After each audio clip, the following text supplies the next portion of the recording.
भारत में अंग्रेज़ों के जाने के बाद से जो सरकारें बन रही हैं वो चोर सरकारें बन रही हैं, क्योंकि ये सरकारें जो हैं वोटों की चोरी से बनती हैं, काले धन से बनती हैं और ये ना तो भ्रष्टाचार को रोक पाते हैं और ना ही महंगाई को रोक पाते हैं। और इसीलिए जो गरीब आदमी है वो गरीब होता जा रहा है और अमीर जो है अमीर होता जा रहा है।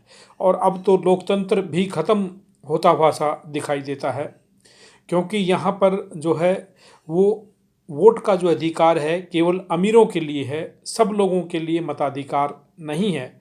अगर सब लोगों के लिए मताधिकार होता तो आज सभी जगह पर सभी लोग मतदान करते।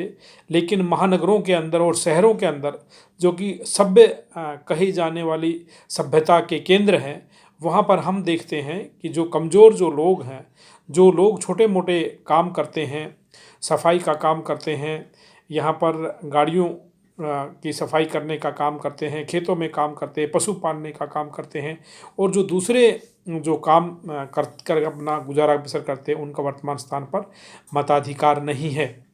और यही कारण है आज 78 साल की आज़ादी के बाद में आईडी ऑफ द डे यहाँ पर आधार बन गया है।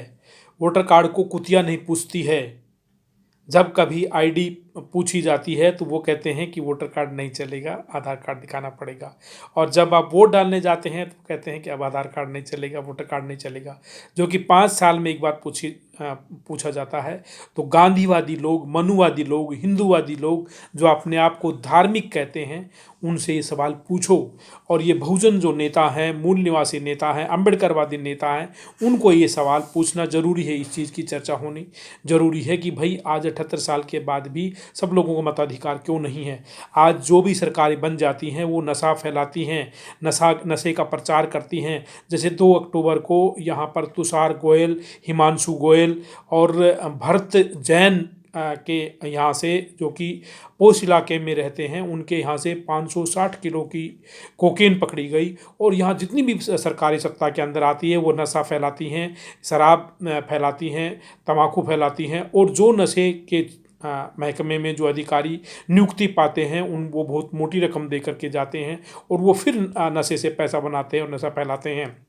आज ये लोग शिक्षा को, चिकित्सा को और धर्म दीक्षा को समाप्त कर चुके हैं।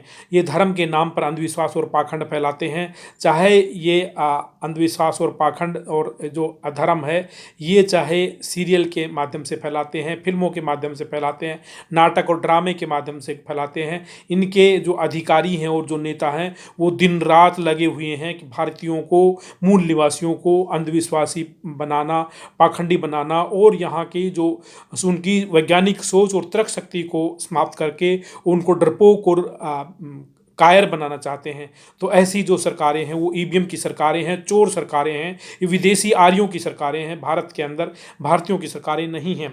हम देखते हैं किसान और जो जवान जो लोग हैं, उनके जो बच्चे हैं आज फैक्ट्रियों में काम करते हैं, उद्योगों में काम करते हैं और उनको जो है वहाँ पर उनका उत्पीड़न होता है और उनको ना तो सामाजिक सुरक्षा है और न ही उनको यहाँ पर जो है कोई इलाज मिलता है। और आज हम देखते हैं कि 78 साल की आज़ादी के बाद में सरकारी मजदूर औषधालय ज़मींदारों के यहाँ चलते हैं। सरकार ने कोई भी भवन नहीं बनाए हैं। आप देखते हैं कि भाई इस देश के अंदर यदि मैं चमार साहब कहता हूँ, यदि कुम्हार साहब कहता हूँ, लोहार साहब कहता हूँ, तो ये नहीं चलेगा। यहाँ पर जाति विशेष, तो इस तरह से भारत के अंदर जो गैर बराबरी का जो शासन है वो चल रहा है। और हम देखते हैं कि यहाँ पर गांधीवादी, हिंदूवादी चोर लुटेरों को ही यहाँ ऐच्छिक तबादले होते हैं, बाकी सबको यहाँ पर प्रमोशन नहीं मिलता, उन्हीं चोरों को प्रमोशन मिलता है।